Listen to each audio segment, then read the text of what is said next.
Julien Kempf. Bonjour Julien. Salut. Donc, nous allons refaire une petite plus-value par rapport à un dossier qui te tient à cœur, notamment sur l'utilisation de l'élastique.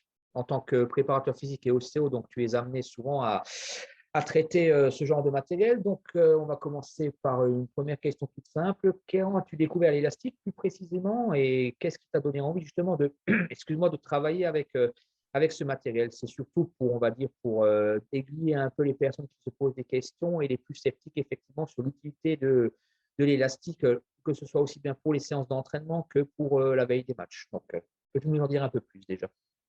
L'élastique, j'ai démarré la muscu à l'élastique quand j'entraînais, enfin que je faisais un peu de préparation physique avec des filles pendant mes études d'ostéo, donc c'était il y a presque 15 ans. En fait, tout simplement parce qu'on avait une petite équipe de prénat, on n'avait pas de matériel de muscu et moi, je comprenais pas pourquoi dans le hand, on musclait pas les épaules. Ça me paraissait assez évident. Et donc, du coup, le meilleur moyen et le plus économique et le plus pratique, c'était d'acheter des élastiques de muscu. Ça commençait à être un peu à la mode. Il y a 15 ans, on en trouvait, marque genre Sveltus, des trucs comme ça. Il y avait des trucs chouettes. Et on a démarré comme ça. C'était vraiment juste parce qu'on devait être un peu dans le système D niveau muscu et qu'on n'avait pas de quoi avoir des structures d'entraînement, tu vois, physique, quoi. D'accord. Donc, ça a démarré comme ça. Très bien, très bien. Et donc, on en discutait en off aussi. Donc, toi, tu es un fervent, entre guillemets, défenseur de l'élastique. Donc, effectivement, pour toi, est-ce qu'on utilise assez l'élastique dans sa juste proportion niveau pro ou amateur, ou effectivement, il y a encore trop de disparités sur l'utilisation et justement sur le bien fondé, entre guillemets, de l'élastique? Sur le niveau pro, je pourrais pas trop dire, tu vois, parce que j'ai plus un pied dans le haut national, tu vois, N1 et un peu N2 maintenant, mais surtout N1 ces 4 dernières années. Le niveau pro, c'est un peu différent parce que si tu veux, il y a tellement d'options et en général, la prise en charge physique est quand même assez exhaustive dans la semaine, donc on peut se permettre beaucoup plus de choses. Mais malgré tout, je trouve, on le voit beaucoup quand même en pro, tu vois, l'élastique. En niveau amateur, malheureusement, non, c'est pas trop utilisé. Alors, ça l'a été il y a 5-10 ans, on le voyait pas mal. Il y avait un petit effet de mode, je pense. Oui. Et puis là, ça retombe beaucoup. Là, on est un peu plus dans les haltères, l'haltérophilie et tout. On tombe un peu là-dedans. C'est une erreur, je pense. C'est une erreur, ouais. Mais c'est simple à mettre en place et c'est quand même super efficace. Les résultats, ils sont assez dingues en prépa, surtout dans l'idée de la prévention des blessures, tu vois. Oui. La préparation physique qui vise à, tu vois, augmenter les performances, elle est compliquée à mettre en place en amateur parce que ça sous-entend qu'il faut plusieurs séances. Parce que pour moi, en priorité, c'est protéger avant de performer, tu vois, dans le physique. Bien sûr. Et si on veut d'abord protéger et qu'on a réussi à faire tout le taf à ce niveau-là, et ben là, on peut mettre en place de la prépa physique qui permet à augmenter les performances de tir, tu vois, le gainage pour la défense, la force, etc. Mais avant toute chose, c'est d'abord protéger ses articulations et ses genoux, sinon ça n'a pas de sens. Et au niveau amateur, souvent, le seul espace qu'on a de physique, bon, bah, on est obligé, par choix, il faut d'abord plutôt viser la protection, tu vois, et la prévention des blessures, tout ça. Et pour ça, l'élastique, c'est super. D'accord. Et justement, tu as anticipé un peu la question que j'allais te poser. Tu parles justement que la différence entre le haut niveau et le milieu amateur, c'est qu'au niveau, tu as une planification, tu as des préparateurs physiques, tu as effectivement tout ce qu'il faut pour pouvoir aller justement dans cette notion de prévention, performance, etc. Mais dans le monde amateur, justement, on a l'impression, vu ce que tu viens de me dire, qu'effectivement, par moment, on a tendance à trop solliciter le physique dans le sens où les haltères, le gainage, tout ce qui est entre guillemets le poids, la force pure, et justement négliger un peu, comme tu le disais aussi en off, et depuis qu'on se connaît, c'est que ton cheval de bataille, entre guillemets, c'est de dire que l'épaule d'un handballeur ou d'une handballeuse, c'est aussi très, très important, que ce n'est pas en le musclant comme, entre guillemets, un bodybuilder qu'on va franchement arriver à être meilleur et aller franchement dans… Ouais. Voilà. Alors pour ça, je vais te dire, je trouve que Instagram fait beaucoup de mal, étonnamment. Ah. Ouais, alors, c'est pas du tout la réponse, je pense, à laquelle tu t'attendais. Mais on a beaucoup le cas, tu vois, de joueurs qui observent beaucoup ce que font le haut niveau, tu vois, pour essayer de s'en inspirer. Et on arrive en N1, on a beaucoup d'ambition, on a envie de faire des choses. Et puis, ils vont voir un Elohim Prandi, tu vois, sur Instagram, qui va soulever de la fonte, tu vois, qui va faire vraiment de la muscu comme ça. Mais ça ne veut pas dire qu'il fait ça tout le temps, tu vois. C'est ça qui est compliqué. Très bien. C'est une image, c'est une jolie photo, ou tu vois, ou c'est une vidéo un peu sympa pour montrer, tu vois, pour partager quelque chose. Mais dans la tête d'un jeune joueur ou même un moins jeune, on va vite s'identifier en se disant, tiens, lui, pour qu'il tire aussi bien et aussi fort, il soulève de la fonte, tu vois. il fait du développé couché, il fait des deadlifts, des trucs comme ça. Mais non, c'est pas aussi simple que ça. Justement, tu vois, ça, c'est pour développer sa solidité. Et c'est pas avec ça qu'on protège les articulations. On va être plus performant, tu vois, sur de la défense, des trucs comme ça, beaucoup avec ça. Mais le handball nécessite beaucoup de souplesse et beaucoup de fouetté pour être fort, tu vois. Et ça, c'est pas en soulevant, tu vois, 120 kilos qu'on devient léger et élastique, tu vois. Maintenant, après, par rapport à ce que tu disais au niveau, qui ont des encadrements et tout, machin, oui et non. Parce qu'il y a des clubs, c'est le cas, et il y a des clubs, c'est la catastrophe, tu vois. D'accord. Il y a des clubs, ils mettent pas je pense que c'est financier, en fait, tout simplement. C'est pas par philosophie. Et je pense que si on interroge tout le monde imagine quelque chose d'idéal, en fait, pour ces joueurs. J'attends sur la prévention des blessures, que la préparation physique, que le hand, etc. Mais à un moment, bon, on est dans un club de hand, il faut faire du hand. Si les budgets sont un peu ric-rac, on ne va pas embaucher 5 kinés, un ostéo et 2 préparateurs physiques, tu vois. C'est juste ça. Donc, hélas, non, c'est pas, je pense pas que c'est assez, je pense pas que c'est encore assez présent. Et en tout cas, sur les petites équipes, la D2 encore moins. Et bon, après, dans le milieu amateur, étonnamment, dans le milieu amateur, des fois, on est un peu mieux servi parce que tu vas avoir un gars en local, tu vois, qui a un peu d'expérience, qui n'a pas envie de faire des déplacements à droite à gauche qu'imposerait, tu vois, le haut niveau, mais du coup, qui prête un peu ses services et qui essaye de faire des choses bien. On a des fois ça. Maintenant, des fois, tu as une équipe de N2 avec un seul entraîneur qui doit assurer toutes les casquettes de faire du strapping, faire de la prépa physique, faire du handball, faire coach psychologique des fois aussi, tu vois. Et forcément, à un moment, c'est difficile, tu vois, d'obtenir tout. Donc, on peut critiquer ce qui est fait.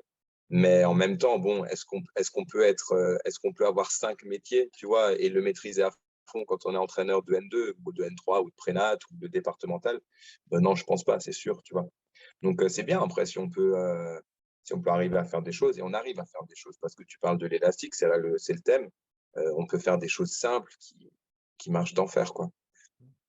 Tout à fait, oui, surtout sur un produit, on en revient à ce que tu avais dit lors de notre dernière réunion pour Objectif Hand, où on avait effectivement abordé le fait que l'élastique, c'est quelque chose de peu cher et qu'on peut vraiment, que le club, entre guillemets, ou même Ouais. les sportifs amateurs peuvent investir, effectivement. Et c'est pour ça que ça, pour toi, ça ne doit pas être un frein, quoi, le Bah, coût du tarif n'est vraiment pas un frein, quoi, ouais, pour, c'est clair. Mais tu vois, un petit package par joueur en début de saison qui va vous coûter à peu près 50 € par joueur, avec un élastique d'échauffement, c'est-à-dire très léger, un élastique de muscu un peu plus fort. Euh, Tu as un élastique pour les jambes, là, tu sais, oui, autour des genoux, là, pour travailler tout ce qui est moyen fessier, grand fessier, ça, dans la stabilité de la hanche et donc du ligament croisé, c'est fantastique. Aussi, on peut faire des choses dingues avec ça. Un petit tapis de muscu, tu vois, pour les abdos et pour les exercices d'ailleurs de hanche et tout. Bon, on peut aller plus loin avec des lestes pour les chevilles, des choses comme ça, ou des petites haltères, mais franchement, avec un petit package comme ça, on peut faire beaucoup de choses déjà, c'est super. Et tu vois, ça veut pas dire qu'il faut investir dans des choses. Alors après, voilà, si tu as un objectif un peu plus haut et que tu as envie de rajouter vraiment de la puissance et de la force, c'est pas avec ce matos que tu vas le faire. oui, bien Il sûr. va falloir tu vois, des grosses barres, tu vois, pour faire des squats avec beaucoup de lest et des choses comme ça. Il faudra ça. Oui, Euh, mais pour un truc de base, ce petit pack comme ça, pour moi, je trouve ça top, tu vois, par tout à exemple. fait. Et ça peut être chouette, tu vois, même une année sur deux. Et puis, c'est un truc quand elles vont garder longtemps, tu vois, tu vas pas le garder, enfin, tu vas pas le changer tous les ans, ce petit pack. Au pire, tu demandes de le rendre à la fin de l'année. Et puis, comme ça, à la place d'avoir un nouveau sac tous les ans, et ben, un Voilà. petit pack de muscu, c'est peut-être plus sympa, tu vois.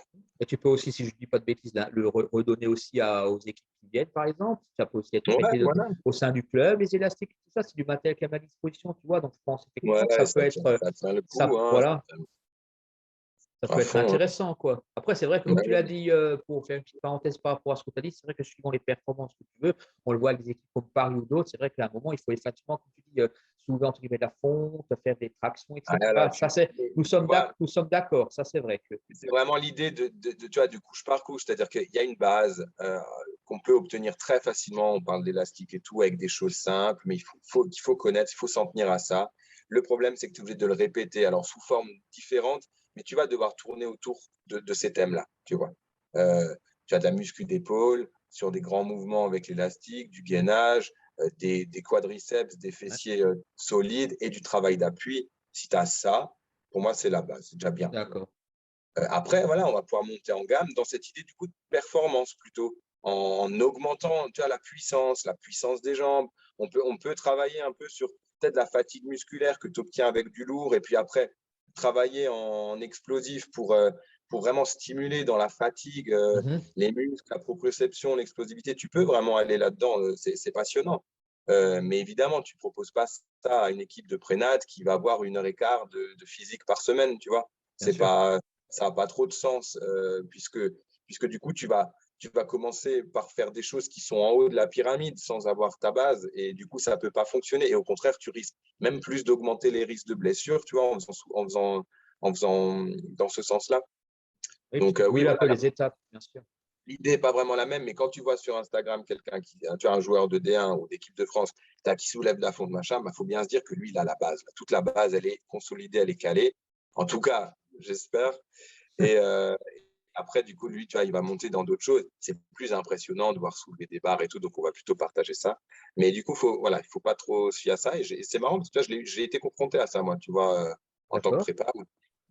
Oui, mais comment ça se fait quand t'es un, il soulève ci, ça, et que nous, on fait de l'élastique et tout. Et je dis, bah oui, mais bon, ça, faut prendre les choses dans l'ordre, quoi. Alors après, on peut faire un exposé de biomécanique, de physiologie pour tout expliquer pourquoi, c'est intéressant, mais bon, c'est un peu plus chiant. Je vois, bien sûr. Et justement, quel conseil tu pourrais donner justement aux différents joueurs, joueuses ou entraîneurs club amateurs justement, pour développer l'intérêt d'avoir un élastique au moins, voilà, vraiment pour leur faire comprendre que c'est comme tu Pour l'as dit, l'intérêt, oui, voilà, que c'est ouais, important et que justement, qu'il faudrait surtout des fois peut-être pourquoi pas faire un peu moins peut-être, alors je peux peut-être faire un peu faire de l'ombre au préparateur physique, mais faire peut-être un peu moins de gainage, de renforcement, et peut-être pourquoi pas juste faire un peu plus aussi d'élastique, non? mm. Bah, tu vois, l'épaule, malheureusement, c'est la grande oubliée de la prépa physique classique. Alors bon, un vrai préparateur physique, évidemment, c'est du handball, il va pas, tu vois. Mais souvent, voilà, on a un peu cette culture, travailler les hanches. Et je crois que c'est une culture un peu foot, tu vois, dans la prépa physique D'accord. qu'on garde. Parce que voilà, il y a plus de choses qui sont faites et tout. J'ai l'impression qu'on garde un peu ça. En tout cas, près de chez moi, j'ai eu cette sensation. Souvent. Et donc, beaucoup d'appui, beaucoup d'explosivité dans les jambes, de la muscu. C'est plutôt pas mal à ce niveau-là. Tu as souvent les chevilles, on travaille beaucoup les pivots articulaires et de la muscu et du gainage et du renfort et du renfort. Puis pour les bras, qu'est-ce qui est fait souvent? C'est un peu des pompes, tu vois.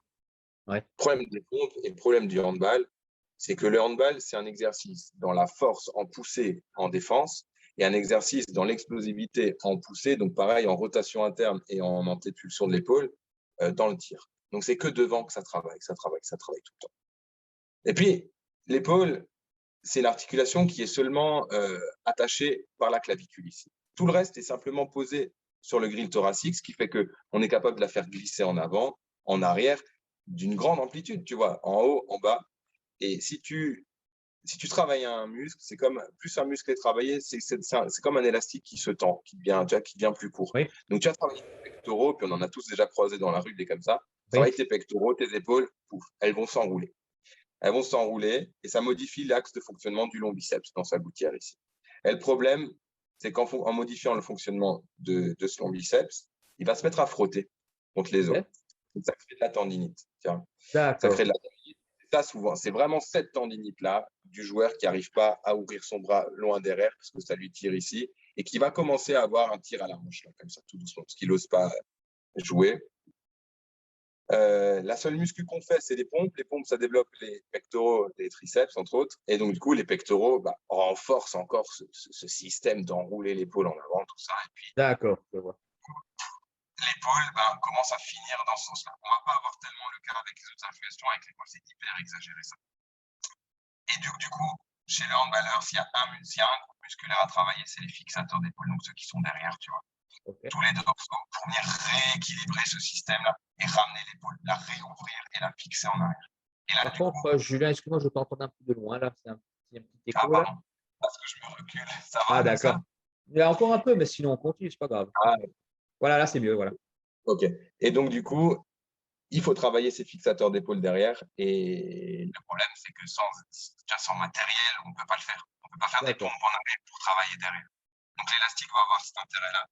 En plus, c'est une épaule qui va être beaucoup travaillée. Ce qui est super important, c'est les muscles profonds qui sont à l'intérieur de l'articulation, tu vois. Oui. C'est tous les capteurs qui sont dans la capsule, dans les tendons de ces muscles profonds qui vont permettre de créer un vrai gainage, une vraie solidité à cette articulation pour pas qu'elle se balade et qu'elle crée du frottement. Et l'avantage de l'élastique, c'est qu'il est instable. Tu vas tirer déjà faire un mouvement, tu peux aller très loin, mais du coup, tu vois, le retour, hop, ça se balade, enfin, c'est pas du tout cadré.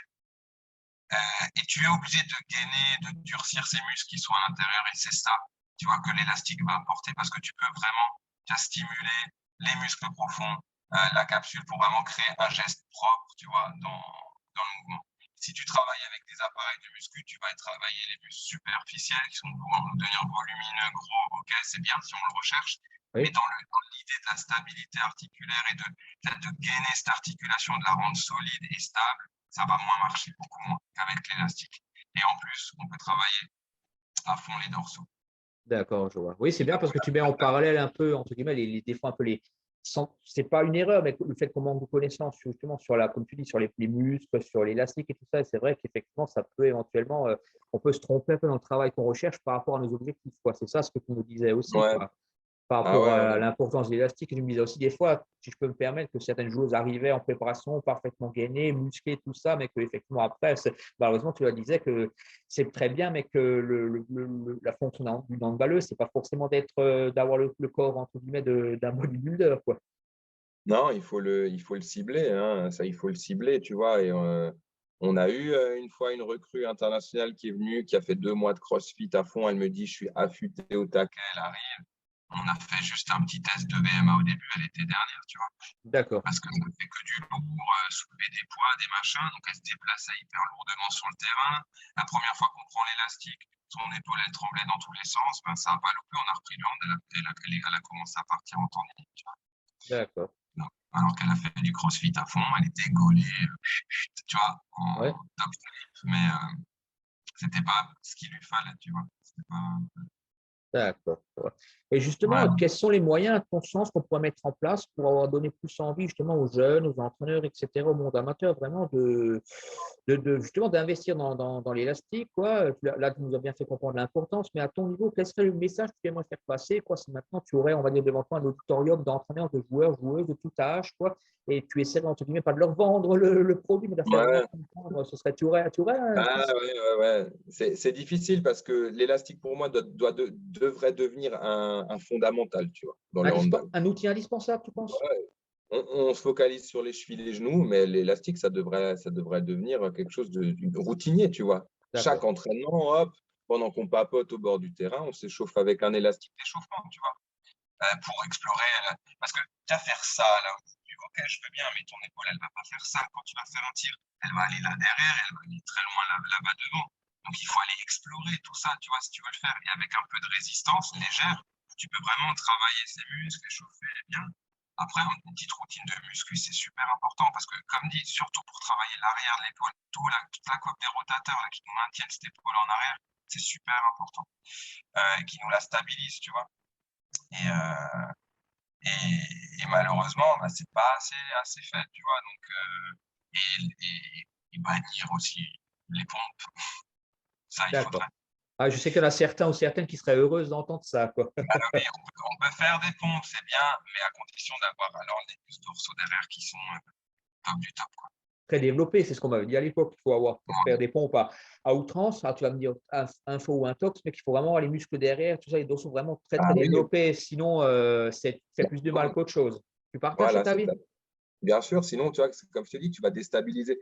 Tu vois, l'épaule, elle doit être autant musclée devant que derrière que sur les côtés. À partir du moment où il y a un déséquilibre, la balance, elle bascule, tu vois. Et donc, du coup, ton épaule, elle s'enroule en avant ou en arrière. Et du coup, tu modifies la manière que les tendons ont de fonctionner. Et tu t'exposes à un risque de tendinite, de luxation, même des fois. J'ai déjà eu en cabinet un gamin de 16 ans qui faisait de la muscu à outrance, des pompes. Il était juste musclé des pectoraux, c'était assez marrant. L'épaule tout enroulée en avant, et en fait, il a un copain qui lui a tapé sur l'épaule pour lui tape dans le dos, tu vois. Oui. Et en fait, l'épaule, la glène est sortie, enfin, la tête humérale est sortie de la glène, il se l'est luxé. Ah ouais, Parce que d'accord. le tendon du grand pectoral n'arrête pas de créer une traction tellement importante sur cette tête humérale qu'il suffisait d'un petit coup pour qu'elle sorte, quoi. Bon, là, c'était, tu vois, caricatural, évidemment, à fond. Mais c'est pour dire que c'est quand même pas anodin, tu vois. Ouais, bien sûr, hein, je vois tout à fait. Justement, il faut sensibiliser un peu plus les personnes et surtout comme tu dis, les enfants encore en plus parce qu'ils sont en pleine phase de développement, comme tu dis. Donc là, il y a la croissance et tout qui joue encore, ce qui est aussi très important, je pense. Donc, Ouais, c'est sûr que ça, c'est c'est vrai encore que autre chose. lui, il a plein de paramètres, bien sûr. Et donc, du coup, vraiment, l'élastique, c'est vraiment quelque chose que tu conseilles, quoi. D'ailleurs, pour nos internautes, il y aura dans le prochain Objectif 30 de septembre qui sort aussi un article que nous avons fait tous les deux où tu nous exposes aussi Ouais. comment utiliser l'élastique, etc., les erreurs à ne pas faire, comment utiliser de façon optimale, quoi. Est-ce que toi, par rapport à ça, tu aimerais aussi rajouter quelque chose qui te semble très, très important comme message à faire Ouais, passer? bah, c'est vrai qu'après, on dérive un petit peu, on parle de plein de choses, mais l'élastique, souvent, on peut avoir un peu peur de l'utiliser parce qu'on a peut-être peur de faire des bêtises, tu vois, ou qu'on ne sait pas, tout simplement, ou qu'on n'a pas connu ce truc-là. Il faut vraiment partir sur quelque chose de très simple. Il y a énormément d'exercices différents qu'on pourra avoir, on peut s'y perdre. Imaginez qu'il faut faire 6 ou 10 exercices différents, tu vois, pour cibler les muscles. Non, pas du tout. C'est très simple. Il faut 3 exercices. Un exercice qui muscle l'arrière, donc c'est-à-dire qu'on va tirer avec le bras très haut. Un exercice qui muscle l'avant, on va attraper l'élastique derrière, tu vois, à l'inverse, et on va le tirer en avant.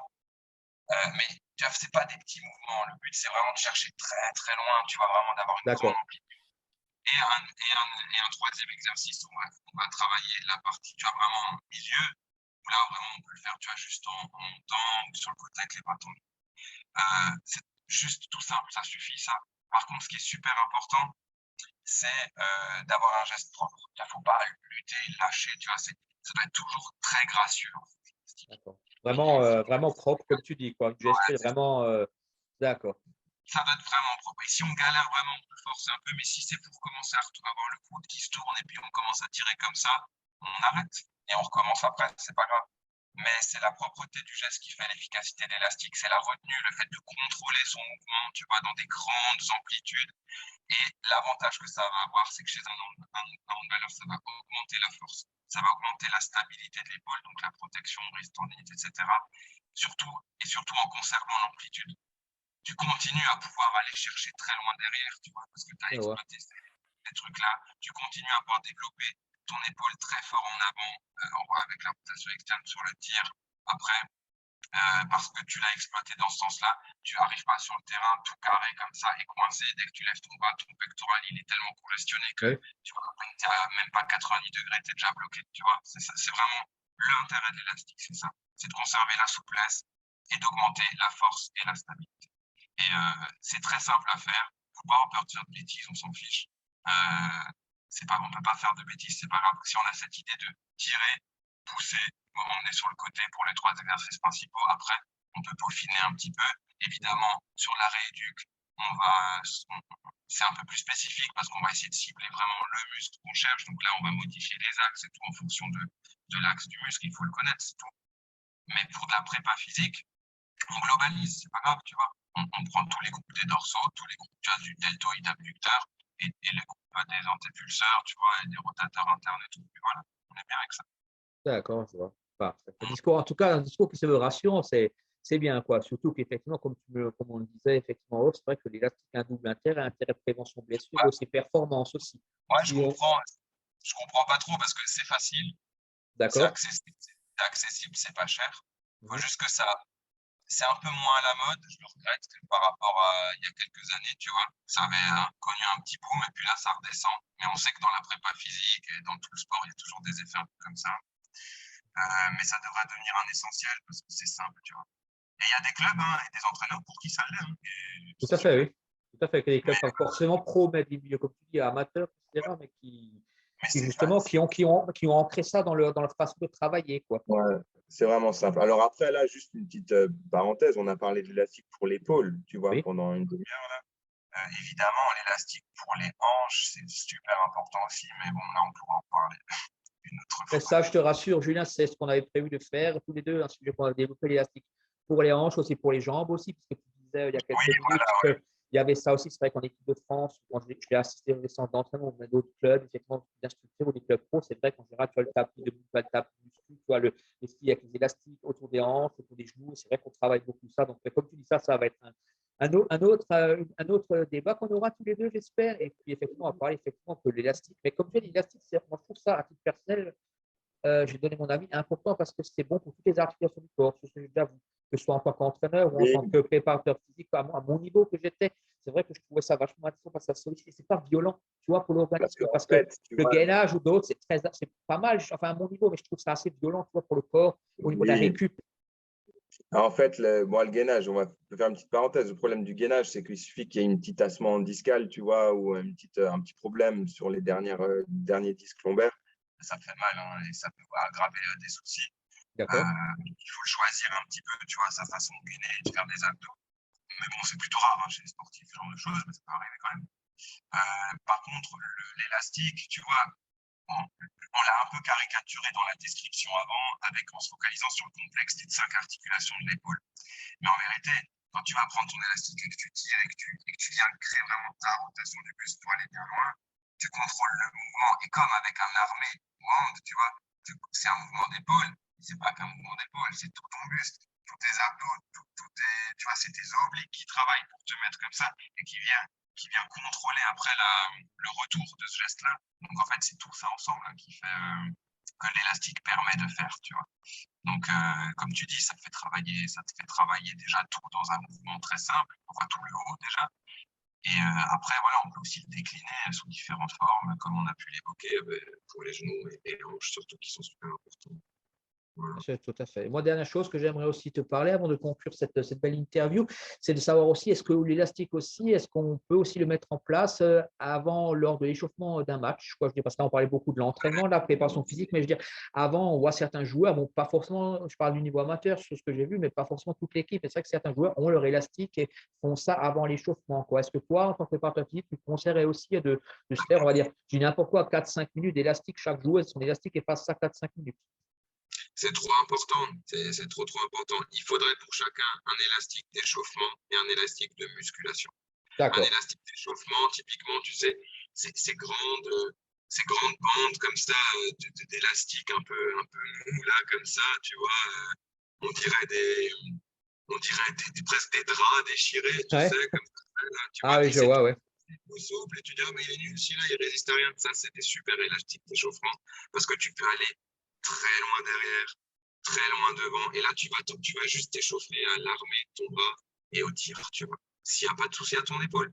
Et tu fais ça, et tu fais ça, et là, tu viens défibroser, décoller les structures, les lubrifier, les informer, tu vois. Tu informes tous tes petits capteurs là dans les tendons musculaires, dans la capsule, tu les informes, tu les réveilles en fait. Et Ouais. ça, tu fais coulisser les tendons dans leur gaine, dans leur machin, et ça crée un petit effet de chaud, et il faut le faire jusqu'à ce que tu sentes que ça chauffe, vraiment, une sensation D'accord. de chaud sur l'épaule qui est physique. Très important. Alors, ça, il faut vraiment que tu sentes vraiment Ouais, cet effet ouais, de chaleur pour être sûr que le ouais, c'est muscle est important. parfaitement. D'accord, Et je vois. après, et après, tu commences ton échauffement, ta routine, c'est génial. Après, tu vois, sur des tendinites déclarées, où vraiment on sait qu'elle est là, mais où elle est latente, elle est un peu là, mais bon, on ne sait pas trop, on essaie de la contenir, ça va être hyper important de faire ça. Et tu peux tenir, entre quelqu'un qui le fait, qui sent d'habitude son épaule, quand il ne le fait pas, tu as une différence de dingue, tu vois, il peut tenir tout le match hein, comme ça, et avec beaucoup moins de douleur, avec un tendon qui récupère plus facilement, etc. Après, il y a des exercices, comme je t'ai dit, bon, qui vont être plus spécifiques en fonction de la tendinite ou du truc comme ça. Maintenant, attention, quand on dit tendinite, une méga tendinite déclarée avec une fissure du tendon, bah, il ne va pas jouer tout simplement. On ne parle Oui, pas bien de ça. sûr. Hein. Oui, non, là, Voilà, c'est on oui. parle de, Là, c'est on repos parle et de, soins, quoi, bien sûr. voilà, on parle de quelque chose de simple et de gérable encore, hein, tu vois.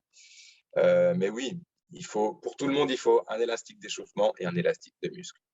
Et après, l'élastique de muscu, on peut le décliner sous d'autres formes. Tu sais, on peut travailler vraiment aussi cette muscle lourd avec Mhm. 2 gros élastiques attachés tu sais, sur les cages Ah oui, euh, gardiens. Et puis, tu vas vraiment travailler là, tes pectoraux, tes abdos pour vraiment travailler cette idée de la défense un peu en lourd, tu vois, et en plus oui. dur. Tu peux le faire, mais c'est des élastiques un peu plus costauds. Et Que j'allais après, dire plus costaud, puisque là, tu vas vraiment faire un ouais, travail vraiment musculaire et c'est de. pas le Voilà, même. bien sûr. Mais c'est pour ça qu'on peut le décliner sous plein de formes.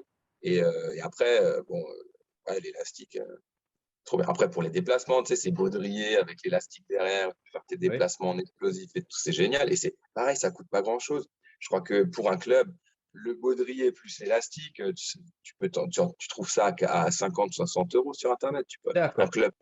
Un club peut en acheter deux et travailler l'explosivité de ses ailiers, de ses gardiens, tu vois, avec ce Ouais. genre de choses. C'est génial, tu vois. Et le fait que j'insiste, c'est que c'est aussi du matériel que tu peux utiliser pour tout le monde, quoi. Je veux dire, c'est ça qui est bien. C'est pas juste Exactement. pour. C'est là-dessus mon cheval de bataille personnel où je trouve que je vais dans ton sens. C'est quelque chose qui est que, entre guillemets, comme c'est quelque chose que tu rentabilises, si je peux me permettre. Tu vois, que tu amortis. Ouais, ouais, Voilà, c'est c'est sûr. le terme que je Mais cherchais. tu vois, il y a des choses comme ça. On pourrait créer un pack idéal pour le club amateur, tu vois. Oui. Franchement, pour une équipe complète, voire deux équipes, qui n'excéderaient pas je pense, les 300 ou les 500 euros, tu vois, d'investissement. Et on les garde pendant au moins 5 ans. Et puis, enfin, tu vois, pour moi, Tu rentabilises l'investissement, si on peut dire. à Tout à mort. fait, ouais. Alors oui, c'est une somme, c'est sûr, mais franchement, le gain, tu vois, et l'image du club qui en sort de ça, et le bien-être des sportifs qui se sentent bien physiquement, tu vois, qui ont pas trop de douleurs, tu vois, ou en tout cas qui se sentent Oui. mieux gérés, qui ont du matos pour travailler,